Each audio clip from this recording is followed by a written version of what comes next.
Hello and welcome to a new Unreal Engine video, and today we're going to take a look at scrolling text. Now I just recently participated in another game jam, 147 of the mini jams, where I created a simple horror game that uses this scrolling text because it adds a nice little polish, like those typewriter type of text effects that are nice for dialogue systems or things like that. So if you wanted to check out the game for yourself, I mean, I'm not going to do a playthrough of it because it's a very simple collect 8 pages type of horror game, then make a choice at the end. But if you want to go check it out, it's over on itch. And that being said, let's jump right into the how to create this scrolling text. So to start off with, of course, with our player controller here, we're going to need an interface that has just the as, so as our player controller, and that's implemented in. Just returning self, that's all we need here. Now we've got the menu component already added here for simplicity's sake, so we'll just walk through everything here. So I created a new folder. We got a new actor component, two new widgets. One's being the main HUD. So the main HUD just simply has a name slot where we can put our subtitles wherever we'd like. And of course, so that can just go right there. Yeah, sure, why not? We also have a subtitle, which is going to be the text that's going to control, or the scrolling text that we want to basically scroll.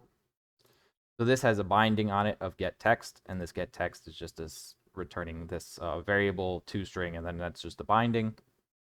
Now, of course, we have a handful of variables here.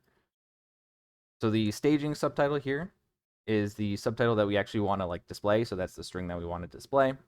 We have the update time. So for each letter we want to update, this is going to be the time. We have the actual subtitle, which is the binding for that get text. We have the index, which is the current index of whatever the staging subtitle is. So whatever index we're at, going through the text. And then we just have the timer handle.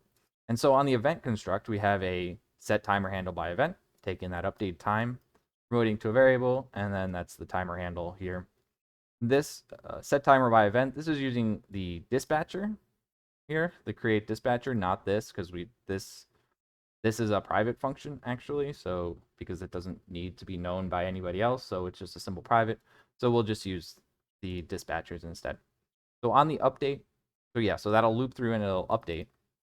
And on the update, we'll take the index and we'll check to see is it, is the length, is that index shorter than the length of the staging subtitle? If it is, we'll go ahead and just create the append here. So from the staging, we'll get the substring at the index. We'll append it to the actual one that's binded to the text, and then we'll just set it.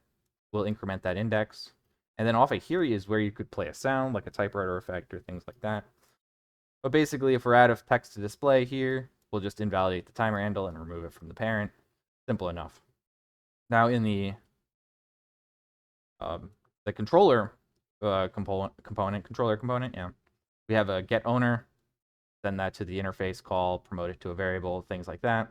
We'll create the main HUD widget, promote that to a variable, and we'll add it to the viewport. And of course, we have over here, we've got variables that are set to our main HUD class here, things like that. So it's all set up. The subtitles, currently visible subtitle, that's used for this function of make subtitle. So when we make it, take in the subtitle, we'll take in the update time. We'll clear out all the ones that we have already currently in that slot. We'll promote it to the variable here of this private variable, and then we'll just add it back into that slot. And then over on the player controller, when we want to use this now on the event graph, we can simply pull off the menu component and say make subtitle. And then we can say, hello, I'm in a new subtitle. You can set this update time to whatever you feel like, 0.1, 0.5, however you want to approach that. And so that should be it, and that will create your scrolling text. So that'll add an extra little polish. You can do that for dialogue systems, things like that, typewriters. Subtitles here in this case is what I was kind of going for, but you can use it really for anything. You can use wrap boxes to put longer text, make sure it doesn't actually scroll somewhere that's not supposed to be. But yeah, so that you could just extend this and make it whatever you like. Yeah, that's all I wanted to say today, and I hope you found that helpful. I hope you enjoyed, and I will see you in the next one.